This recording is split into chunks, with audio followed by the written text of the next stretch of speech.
Hey everybody, it's Josh Torad, proud principal of Memorial Pathway Academy in Garland ISD, Garland, USA. Excited today on the flagship show of Unlock the Middle here today on Sunday, 7 p.m. Eastern. So make sure you go out and tell everybody that we're on because we are with a heavy hitter, as he states always on his show. But we're here with an awesome guest that brings so many weapons, so many tools to our tool chest as educators. It's crucial that during this time, and we keep on saying redundantly, but you know what? We might have brand new viewers to the show, that we have always the use as educators of other practices and we make them our own. We mold them to where it suits the need of our age group, our campus, because we need to become a better version of ourselves. That way we create a better learning environment for our students. So like I said, we have a great guest tonight, and it can't be done without your participation. So let us know where you're coming from. Please, if you see it on the rebroadcast, like it and share. So it doesn't matter where you are. If you're in Alaska or you're down in Hawaii, whether you're in Maine or you are down in Florida or anywhere in the middle, we're all united for one thing: the advancement of all our students to make sure they get to the next level and they're successful citizens of our community. What do you think about that, Dean? Hey, Josh, great lead-in for us as always. My name is Dean Packard. I am the principal of Charlton Middle School in Charlton, Massachusetts. And it's great to be on Sunday nights because you know what, Josh? We dig deep across the country just to find people that just, sow those seeds and give back. And just, in a world of education, it's about leaving a legacy. It's about setting people up for success. And you know what? It's about being able to take things that you know and be able to pass them on to others. And tonight we're going to be going down the road with a gentleman that does just that in so many different ways. So it's really exciting. And Sunday nights, again, all about getting better. And we're streaming live, like you said, on YouTube, Facebook, Twitter, all over the place. So please reshare this out when you're done. And more importantly, try to learn a little bit because you know what? We're all unique in this field and we all have something to give. And that's the beauty of education. There's no doubt about that. So Josh, why don't you talk just a little bit about who our guest is tonight? And I know that he's got a great following and more importantly, that he makes those ripples every Saturday morning and every single day, no matter where he goes. So we're really excited. Without further, I met this gentleman at NASSP like in 2014 in Las Vegas at the conference, and it was just one of those luck issues. It was the last session, and I like staying in conferences till the very last. I like taking advantage of every opportunity to become a better version of myself. And I went in there, and I'm like, who is this guy? He's in there. There was not a lot of people. And so I was hearing him and his delivery. Not only that, but you know what? He's able to connect with all of us. He's able to find that something within us. And we, as educators, are like we gravitate to individuals like this. And most importantly, our students gravitate to people, leaders like Principal Kafele, an author, a speaker. He is awesome every Saturday with 100. Oh my God, Jefe, 126 episodes. I forget the number. 120 plus episodes so far, without fail, without any issues. He finds himself there. You know what? He has car problems and he only sleeps like 1 hour and he's there. He is the sign of dedication. He is the sign of commitment to his practice and he role models it. He tells us, but he really doesn't tell us. And what I love about his message is that read between the lines. I only slept 1 hour and I still made my commitment, as you should make your commitment to your students. And it doesn't matter what school you're at, whether you're at a high performing, opposite end, whatever it is, you make the commitment like I do the commitment. And his commitment has been nonstop on Saturdays to ensure that assistant principals and everyone become a better version of yourselves. Without further ado, an awesome man, a great individual. And you know what? A guy that helped at my former campus. He was there. I love this guy, Principal Kafele. Welcome to Unlock the Middle.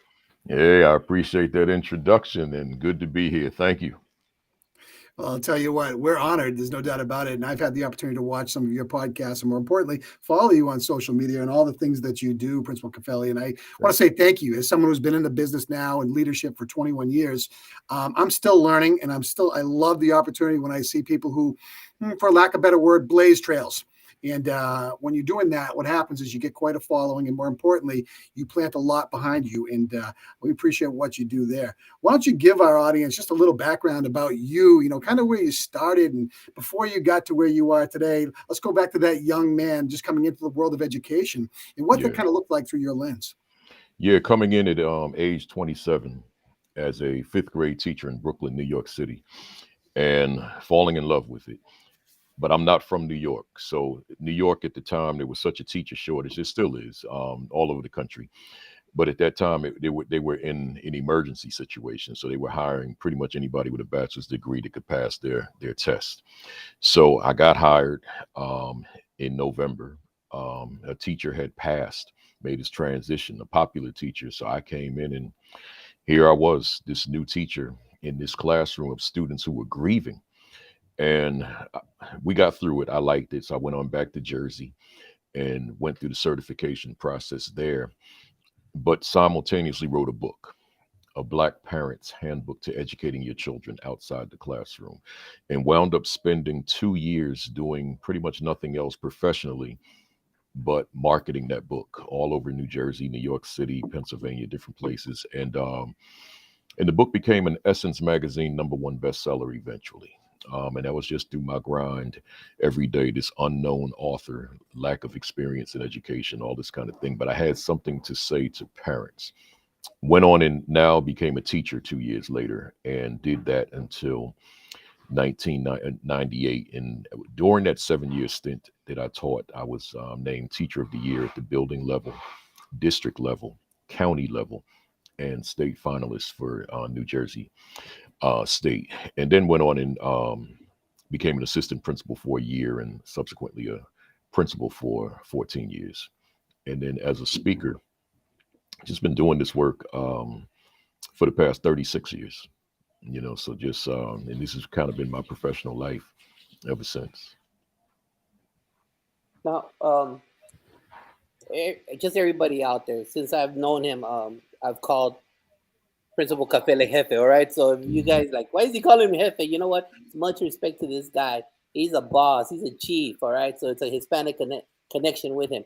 I want to dissect that frog a little bit more, Principal Kafele. You know what? I've heard your story a lot, and but I think that it's something very important that as educators we need to understand who our audience is and our students. Can we go deeper into this dissection? Who was Baruti Kafele as a student? Because Yeah, we know who he is right now. We yeah, know the success and the motivational speaker that he is, or uncomfortable speaker that he is. But yeah, who was he as a student? yeah. As an elementary student, a good student. As a middle school student, the first part of middle school was fine, but then as we got to that latter portion of middle school and just things going on in my orbit, school became non-relevant for me. I lost interest in it completely, and wound up attending 4 schools in 5 years, and graduated in 5 years with a 1.5 GPA.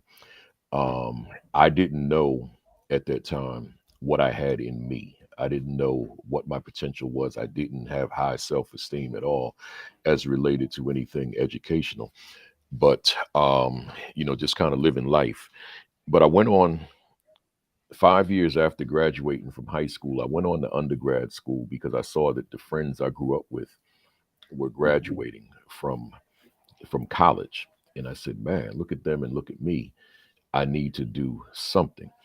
So went on to undergrad school, Kane University here in Jersey, and graduated summa cum laude. And it told me that I already had it in me. It didn't tell me that instantly. I figured that out literally when I became a principal. As a teacher, I still didn't really make that connection that brilliance, intelligence was within me. But then when I became a principal and being in classrooms, observing instruction, and recognizing that although I'm the principal of the school, I'm not fully understanding or comprehending what's being taught in those classrooms where I'm the principal of the building. So, unbeknownst to the teachers at the time, I'm trying to learn what I didn't learn back in my school days. And I'm finding that I'm struggling, but I'm looking at the students in the classroom and I'm finding that they're struggling just as I am. And at that point, I began to understand what happened because in undergrad school, I didn't learn according to the lectures per se. I learned because I didn't have note taking skills. So I was literally writing everything the professor said. And then when I would get back to studying, I'd go to the textbook and underscore or highlight everything that coincided with what I had written. So I'm passing everything with an A plus, but I'm not understanding until I become a principal what had happened. And what had happened was I took these auditory lessons unintentionally, these auditory lessons, and made them visual. So I didn't understand that I was a visual learner. I just said this will enable me to be able to process what I'm being exposed to. So now as a principal, I'm saying, wait a minute. Well, that means if I did all that, I'm visual and I'm probably to some extent kinesthetic. So it put me in position to have a different kind of conversation as a coach with the teacher than I would have had I not experienced what I had experienced. So now I'm looking at students in the classroom, and I'm inner city African American kids who are probably more than likely visual, and I'm able to go to teacher and talk about to what extent is learning visual versus auditory, because I'm 61 years old and I still can't learn through my ear because that's just not how my brain processes information. But I had to figure all that out. So when I go back to those days in school, yeah, I lost interest. However, there's some other factors in terms of a teacher being able to connect with me socially, emotionally, and academically. And let's put the social emotional to the side. They couldn't connect with me academically because in my mind, I'm not as smart as the other students because I can't learn. But I figure out in my 40s, my 30s and 40s, I can't learn because the methodology that's being used to teach me is not consistent nor compatible with how this brain makes sense out of information.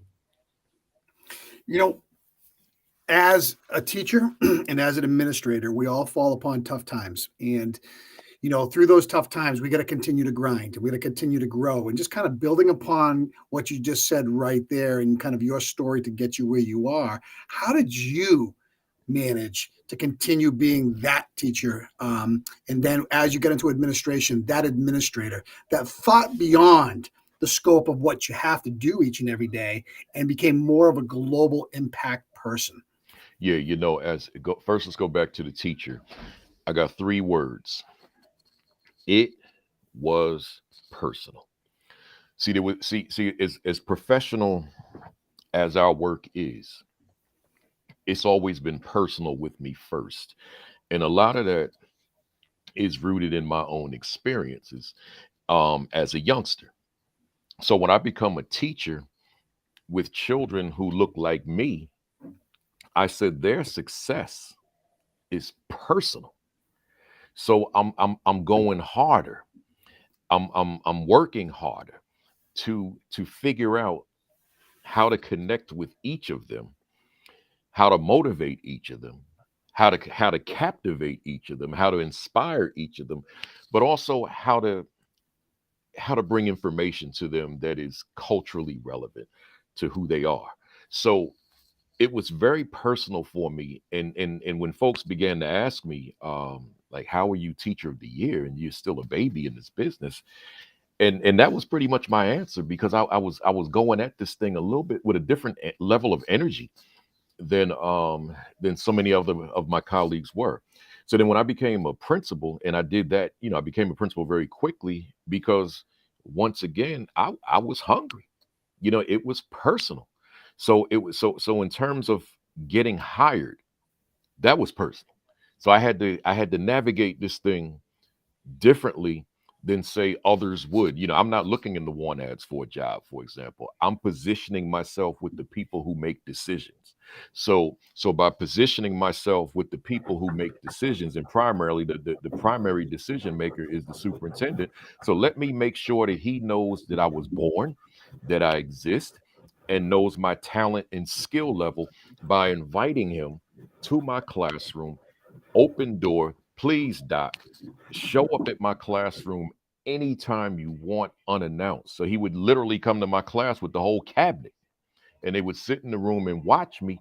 So he had a strong sense of who I was as a teacher and those qualities which were transferable to becoming a leader. And hence, I became a principal very quickly. I'm gonna take 1 second, just kind of dig in for a second, Principal Kafele. If you could give an example of, we'll call that reluctant student that was very difficult for you to connect with, because Yeah, we as principals, we all have those kids. We try every trick we can to yeah, try to get them understand the relevancy of their learning and their trajectory and their path. Can yeah. you talk about, like, maybe one a real success story for you? Absolutely. There's a lot of them, but they're all kind of rooted in the same scenario, whether it be as a teacher or as a principal, and that is those relationships with each student. They're all different. I knew the name of every student in my buildings always, but not only their names, but I got to know their stories. And that's not just the students who were the ones that got themselves into trouble for whatever reason. It's not just the ones who were on the National Honor Society, but it was everybody in between as well. So that recalcitrant student, that defiant student, that student that was apathetic and seemingly did not want to be there. Well, I'm going to forge a relationship with you, and I can't get to know you in the midst of the pack, in the midst of the friends, etc. I got to get to know you one on one, but I've also got to position myself in a way that I'm not just the principal, and that was always key for me. Not only in my relations with youngsters, but my relations with staff and parents. That I can't be seen solely as that title, because that title can be threatening, that title can be overwhelming.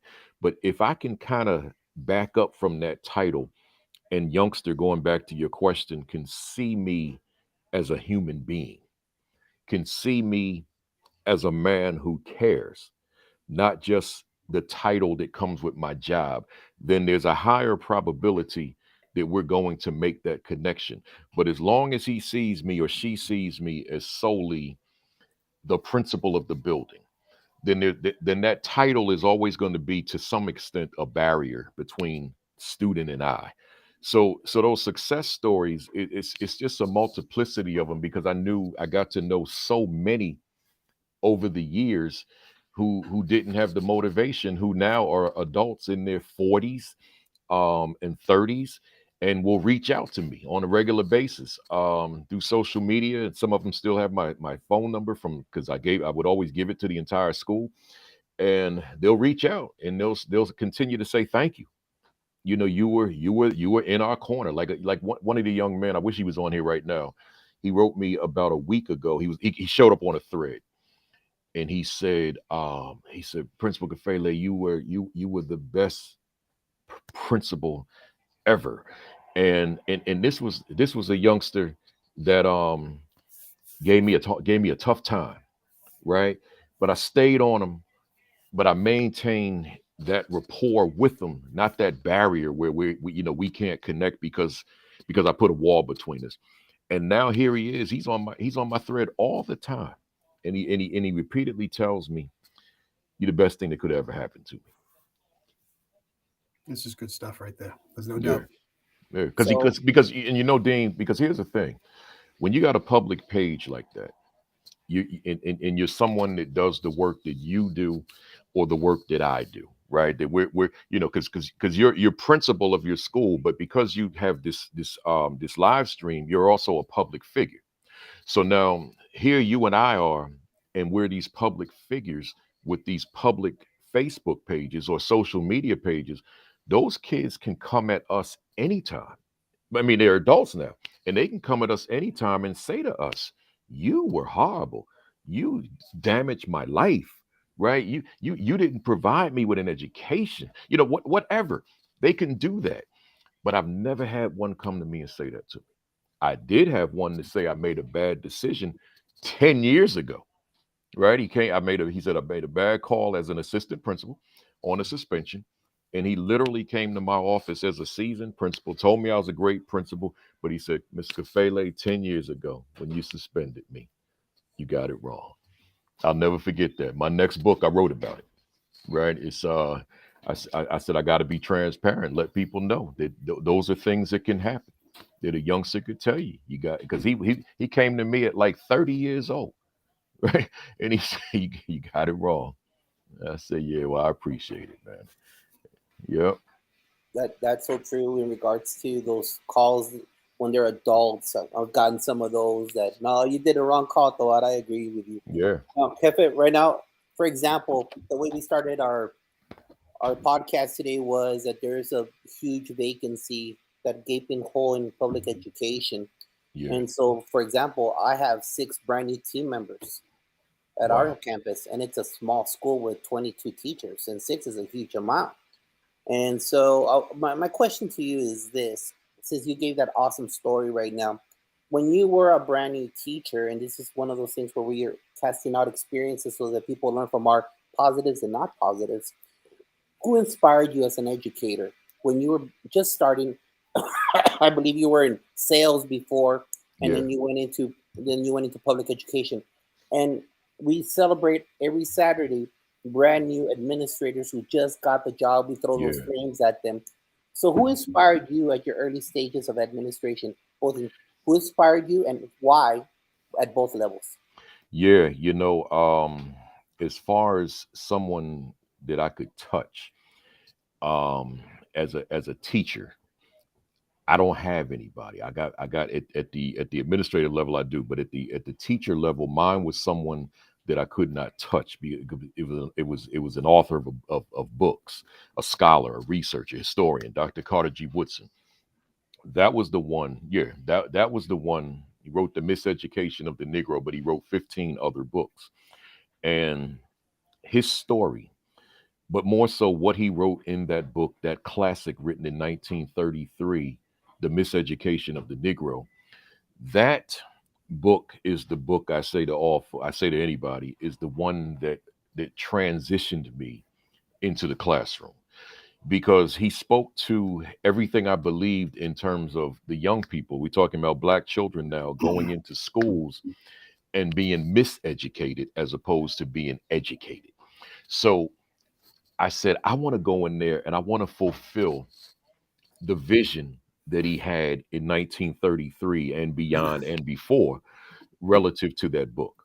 So that was the inspiration. It continues to be the inspiration. But as a principal, there was a principal that I didn't meet until he retired, but I was well aware of his presence, and his name was Principal Frank Mickens. He was the principal of a school in Brooklyn, a high school called Boys and Girls High School. It had 4,000 plus students. It was one school. Now it's several within a building. But at that time, back in when he was principal in the '80s, it was just this one school, and it was one of the lowest performing schools in New York City, and it was one of the most dangerous schools in New York City. It's in Bedford Stuyvesant, Brooklyn. That man went into that building and turned that school into a powerhouse. People talked about Joe Clark, which was here in Jersey, but Frank Mickens is something very different. And after he retired, there was a education conference being held at Boys and Girls High School, and I was one of the featured speakers. So I saw him just kind of sitting around to himself, and I went up to him and I introduced myself to him. I said, "Mr. Mickens, my name is Baruti Kafele. I'm one of the speakers." And he said to me, he said, "Baruti, I've been following your work for many years." He said, he said, I've read your books. I've heard you on the radio. He said, I've known of your work for a long time. And that was a high point of my life, right? For him to say that, because he was the model for me. When I created the Young Men's Empowerment Program, if it wasn't for his program at Boys and Girls High School, I don't know that I would have conceptualized that program. But because he put those youngsters in shirt and tie, slack shoes, and a belt in the heart of Brooklyn, New York City, I did the same thing. I don't know that I would have conceptualized that, though, if I hadn't learned from him that he did it. So I told him that when I met him as well, and how much influence he had on me. So when I wrote the Principal 50, that book is dedicated to him. He made his transition a few years ago, but he's you can Google him. There's a bunch of New York Times articles and other articles about him. But that was my major influence. You know, in public education, one would say there's a lot of opportunities. In our school, we say every student, every day. Doesn't matter who you are, where you're from, what you're all about. Our job is to connect with you and help you create and connect your learning wherever it is on the spectrum of learning. That's what we do as educators and Yeah. as leaders. In public education today, what do you see as some of the obstacles that we're facing? I mean, it's hard. I mean, obviously we got finances, obviously we got resources, but the one thing we don't lack is good people. And Yeah. good people trump all that stuff because all a child wants to do is connect with somebody and feel like they're part of the learning community. So why Yeah. don't you talk a little bit about how you see public education and the potential obstacles? Yeah, I mean, I see it as public and charter in terms of my biggest obstacle is the lack of young people seeing the correlation between the promise of education and what they can do with their lives later on. See, that connection is very blurry with a lot of children, and it was blurry with me, quite frankly, 40 some odd years ago. So until learning, I'm a preface it by saying until learning is so relevant that youngster sees its relevance within his or her own life, then I can't see why I need to give maximum effort to the math class, the science class, the social studies class, the language arts class, etc. What does this have to do with my life after the dismissal bell rings at 3 o'clock? You think about that youngster in the inner city or in a rural environment that was born into just immense challenges, obstacles, pressures, demands that are so overwhelming that if we ask teacher, trade places with the youngster for a day so that you can gain a better Point. understanding of Great what it point. is to walk in youngsters' shoes. As I tell most of my audiences, the teachers in those audience wouldn't last 5 minutes in most of them kids' shoes, right? Because those challenges are overwhelming. So now that youngster that's dealing with all sorts of crap, right? Plate this wide, that high. I got so much stuff on my plate, and now you want me to come into this classroom and get excited about the War of 1812, right? It's just not going to happen, right? You want me to come into this classroom and get excited about this algebra 1 lesson. It's not going to happen until that youngster sees that there's relevance of this to his life, because I see someone like myself, I can draw the relevance of 1812. I can draw the relevance of the algebra, but teacher has to understand. So as I say to teachers every day, and as I say to leaders every day, we do not teach content areas first. That's not our primary focus. So when I meet a teacher and I say, "Hello, what do you do?" and they may say, or they may say, "I teach math." Or what do you teach? I teach math. Or how about you?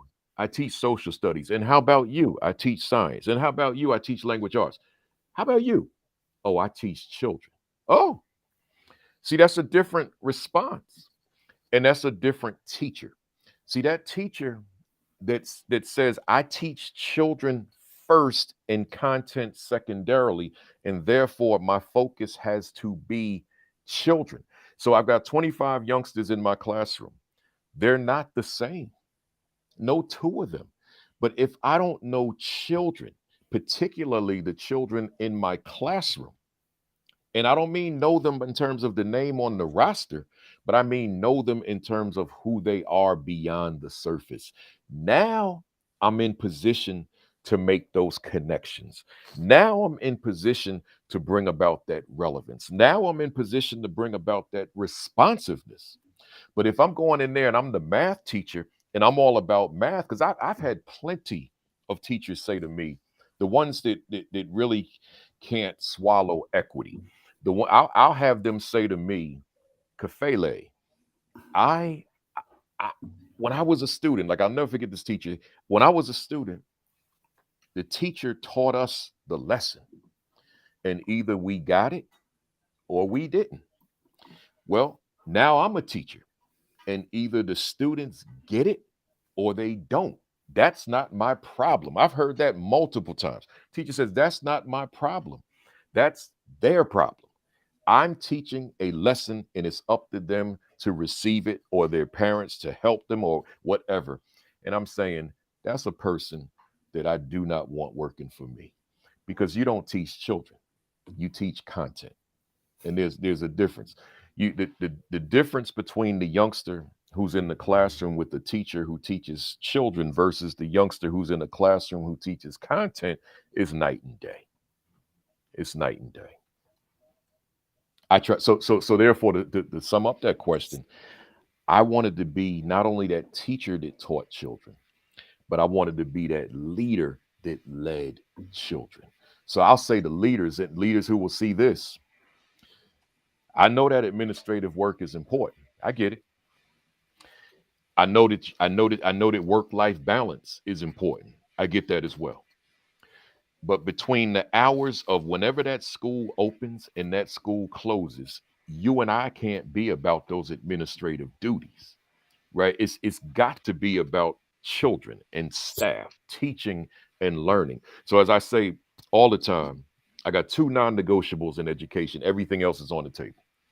Non-negotiable number one. Matter of fact, there's a third one that I don't even put classify as non-negotiable. I call it a given.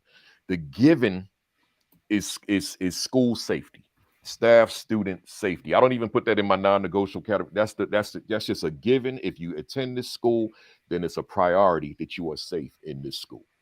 But in terms of the educational practice now, my two non-negotiables. Number one, instructional leadership. How do I have a serious conversation with somebody about the fact that I want to move a school academically, but I'm not an instructional leader? So in other words, if I'm not an instructional leader, then I'm probably not leading the school. I'm definitely not leading it instructionally. So my number one priority is I need to be able to look at a teacher, look at a teacher's eyes, and believe that as I look at that teacher, that teacher can conclude that that teacher is better pedagogically because of the collegial relationship that the teacher and I have. So that was number one. Number two, student engagement. I got to be talking to students every day, man.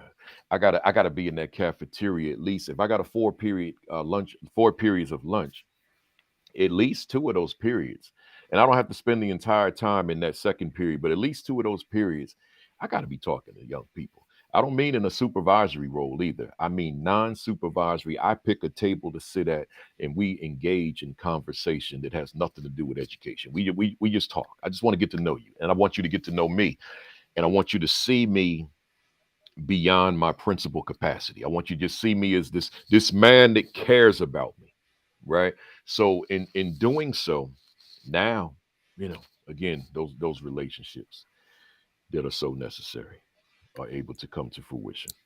You know what, Jefe? Just to let you know, part of your conversations, I think it was the following year at NASSP 2015.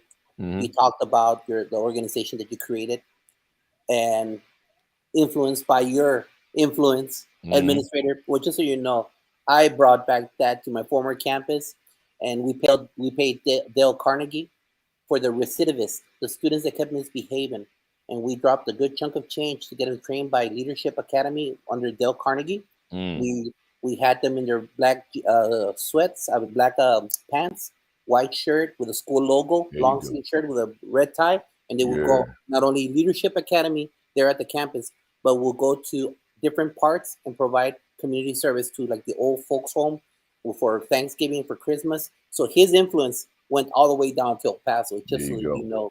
There you go. Yeah, that's powerful stuff. He's a legend here in this part of the world.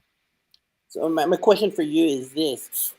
Now that you accomplished so much and you turn around those schools, you were a Milken Award recipient for all your hard work and dedication. That was You know what? You incredible, all by need the to way. do a research on this young man right here. You all need Yeah. to find out. He does not fake the funk. I'm telling you. Yeah. No faking So the funk, yeah, man. so let us know what made that transition. What made you bridge leaving kids? You know, it's hard for me to leave kids. I Yeah. can't.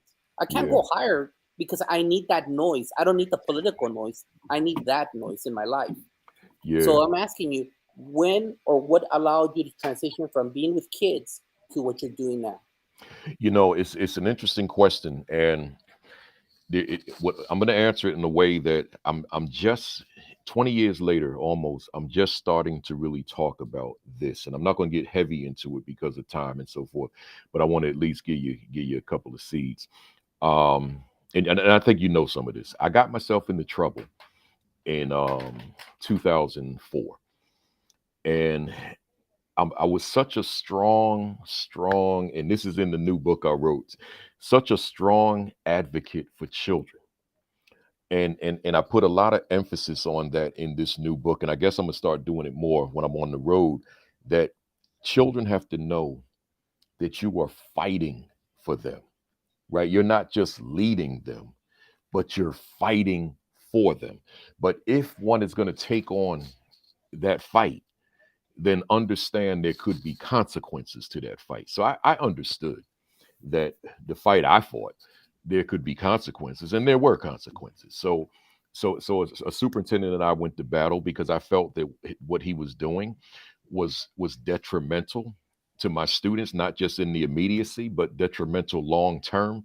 So we clashed. I said I cannot implement this. And just to take it out of abstraction, an after school program which would require the children, we in the inner city, so require the children to walk home. I'm middle school, by the way, would have to walk home in the evening when it was dark, and a lot of our kids had to walk long across the entire city.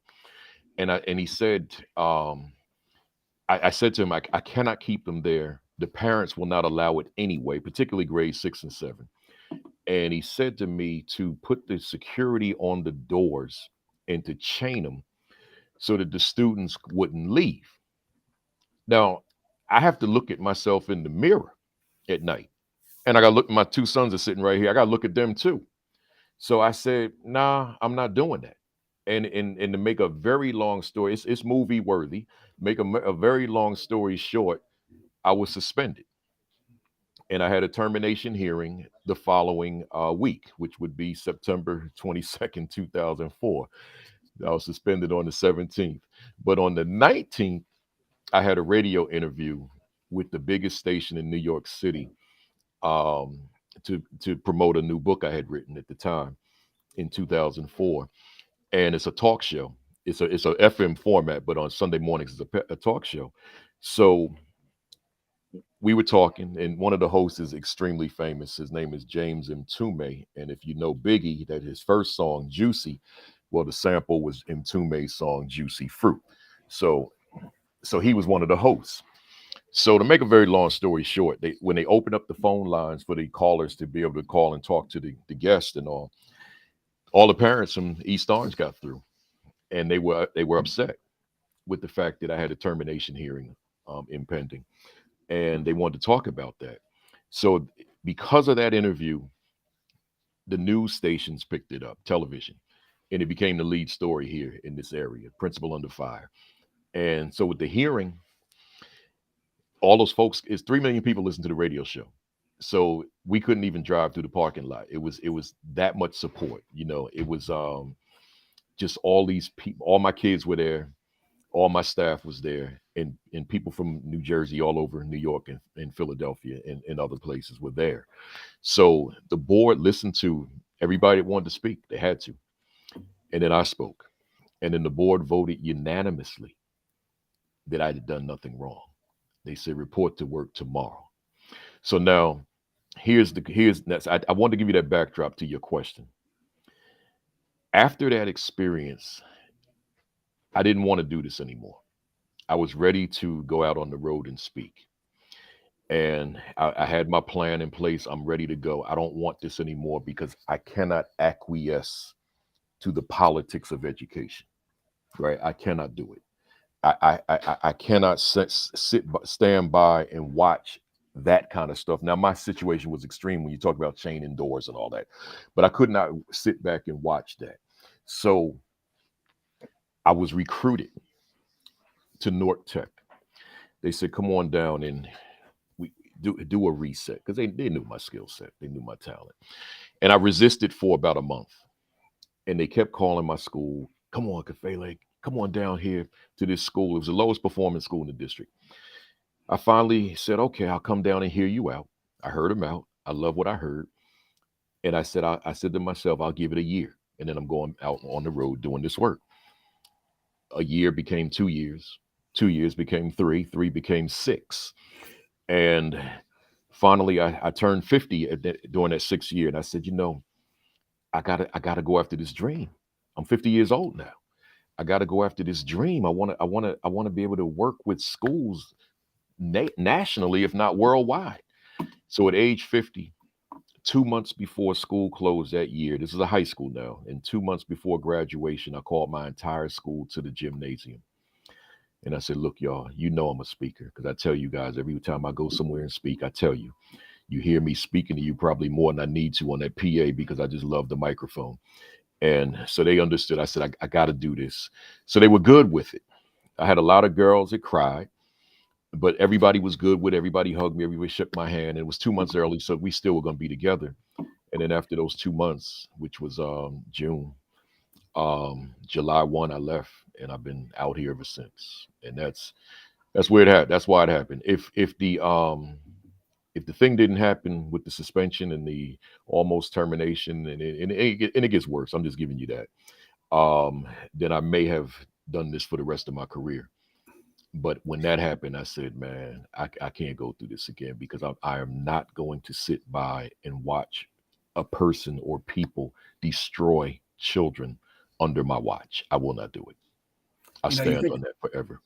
about that for a second. That's the impact you have on a school culture, staff, Yeah, and kids. And and putting them first and putting kids first and your staff first for doing what's right, and relying on safety as the number one thing, and the rest is how we connect with kids. You can't go wrong. You that's can right. put a jury in front of you, you're always going to win. You know, See, Dean, real quick, yeah. because when Josh, you asked the question about milking. See, let me frame it the way I normally do when I talk to people. I was broken for a minute. I was literally broken. Right. I mean, when you see yourself as the headline story in all the newspapers out here in Jersey, you on TV, the head story, the radio, all that kind of stuff, it can get to you emotionally. But I continue to stand erect. Right. So no one knew I was broken. Right. Because I continued to stand tall. However, 5 years after that, December 1, 2009, you see, I'm good with dates. December 1, 2009, when the Milken brothers, Lowell Milken, show up at my school for this surprise assembly to award, as they said, a teacher that is doing phenomenal work. And I'm sitting there today as a little bit angry because I'm wondering myself, if someone's coming to give one of my teachers, a check for $25,000, why did they not inform the principal of this? So I'm sitting there. If you go on YouTube, you'll see me sitting there looking like I'm mad, right? So then he says, and we're gonna give this to Principal Kafele. And I got so happy. And I prayed, and my students gave me a standing ovation and staff. Here's my point in even sharing that with you.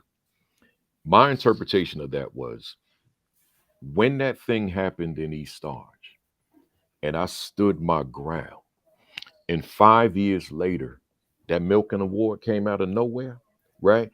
I said, God said, I'm going to reward you because you fought for my children and you didn't back down. And then I gave you an opportunity, a reset, a redo, and you took that school to the highest of heights. U.S. News and World Report magazine recognizing it 3 consecutive years as one of America's best high schools. As soon as I leave, it gets the Title I Distinguished School Award. As soon as I leave, it gets a Blue Ribbon Award. So everyone knew that was still there, that I laid that foundation. But when the National Blue Ribbon Associate Organization called me and said, we want you to keynote the blue ribbon ceremony, they didn't even know that was my school that was receiving a blue ribbon. Right. So I said, man, that looked like God in this mix, man. Like all together, bringing me to keynote the school that I led to get a blue ribbon. See, so that's how I looked at it. Hey, you said two things that really resonate with me: reset and redo. We do that every Yeah, single day, and I yeah. think great schools really embrace those two types of things. Okay, no doubt about it. Simple question for you, man: what drives you? What gets you out of bed every morning? What does that Yeah. What does that look like from your lens? Yeah, I love the question. As a teacher, as a principal, it was always my young man. That was my why. But this work now is to impact somebody that I may never meet, who in turn will impact a child that I will never meet. So when I'm in those rooms, those auditoriums, those cafeterias, those gyms, those libraries, those convention centers, I don't know a lot of the folks. Some of them, I got to know them through travel, but I don't know them intimately. But if they could take something I said and run with it, then that's all the fuel that I need. On Saturday mornings with the virtual AP Leadership Academy, I tell everybody the biggest joy in my professional life is not the big stage with thousands of people. People think that's the biggest joy, man. When you 8,000 people in the room. No, the biggest joy is when I'm sitting right here on Saturday morning. There's nothing, there's absolutely nothing that I do professionally that supersedes that. That is it because and here's why as it relates to the question. Because everywhere I go to speak, outside of a breakout session, because people choose that, but if I'm doing a keynote or if I'm at some school district doing an in service, the people are there because they have to be there. If I'm a keynoter at a conference, they're coming in. Some of them may be coming because Kafele is there, but I would think the bulk of them are there because I'm just happen to be the general session speaker. So we'll go listen to this guy. But on Saturday, those are people who deliberately got out of their bed and tuned in at 10:55 Eastern, so meaning it's earlier in those other time zones, and said, I want to get something from either Principal Kafele or the guest he brings on. That's a choice. So when I look at those numbers and I see them folks watching, or I look at them videos on YouTube and Facebook and Twitter and all that in terms of the video portion of it, I said, these are people who made a decision, man. They said, I want to listen to him. I want to get something from him. I think he's got something I can use on Monday. That's my inspiration. I got nothing better than that. Saturday mornings. Great stuff. Great Hey, stuff. Heifer, closing thoughts for us for the public out there. Any closing thoughts? Let us know. Yeah, Make you just share to start off a strong Monday. I say to everybody, yeah, Monday is around the corner tomorrow. And I say to everybody who's listening and everyone who will see the video later, you make sure that you are walking in your why. And if you don't have a why, you better go find one. You better go create one. Because if you're not walking in one, then you're just wandering. Zig Ziglar used to say it all the time. You're just a wandering generality as opposed to a meaningful specific, right? So find your why and then walk in it. Plant yourself in it. Keep yourself grounded in it, rooted in it, so that when the stuff hits the fan, because it will hit the fan. So when the stuff hits the fan, you're okay because you're walking in your why. And like myself, sometimes we need a new environment. So we find that new environment. Sometimes the environment was good in a season, but the season changed. Like I'm wearing long sleeves right now, right? This the second day. Yesterday was the first day I wore long sleeves. So, but just a few weeks ago it was summer. So the season dictated a short sleeve shirt. And I'd be burning up right now if I was wearing this. But the season shifted. So because the season shifted, I had to shift. So sometimes we stay in places and the season shifted and you still there and you wondering why you so feeling so agitated because the season shifted and it's not what it used to be and you're still there, right? If you can't shift yourself with that change in season, within that organization, then you may need to find a different place that's more consistent with the season that you find yourself in now. So I'm not advocating that folks start looking for another job, but I am advocating that folks prioritize their happiness and protect your happiness at all times. Who wants to go to work and you mad, you ticked off, right? Because you can't walk in your why. I'm not going to do it, right? So you got to make sure. So that's my closing thoughts to folks. Find your why and stay firmly rooted in it. Man, are you wandering or walking in your why? I'm going to use that in my next week's staff write-up that I do. So, I mean, that's great stuff because that's the reality of what we do. You know, find your happiness, find your purpose, find your reason why you do what you do and get out of bed every morning because kids will know if you are negative or positive with your approach to everything that you do. And you can either make a difference or you can make a mess for yourself. My God, my gosh. So great stuff. Thank you so much. Josh, kick it back to you for a second. Well, Kafele, thank you for being here and closing off the Fantastic Four weekend. We know we got Shika here. Coach Hurt is somewhere preaching and coaching. All that he does, we love it. And it cannot end or start a brand new week without the knowledge that you dropped today. I don't have no Louisville Slugger here, but you know what? Thank you very much for all the home runs that you hit today. And if you all out there, please make sure that you start viewing the 126 episodes of the assistant principal workshops that he does. You know what? You might want to start with number 70. I hear that was pretty good. Yeah, that's right. That's right. That's the one. Is that a 12-hour episode? It's so good that it's in 2 parts. Just to let you know, I'm just saying. So, but hey Josh, every time I scroll that channel and I see that 2 parts, because I'm so angry to this day that it did. I don't even know how to have. I remember that going out. Yes. Yeah, I'm still.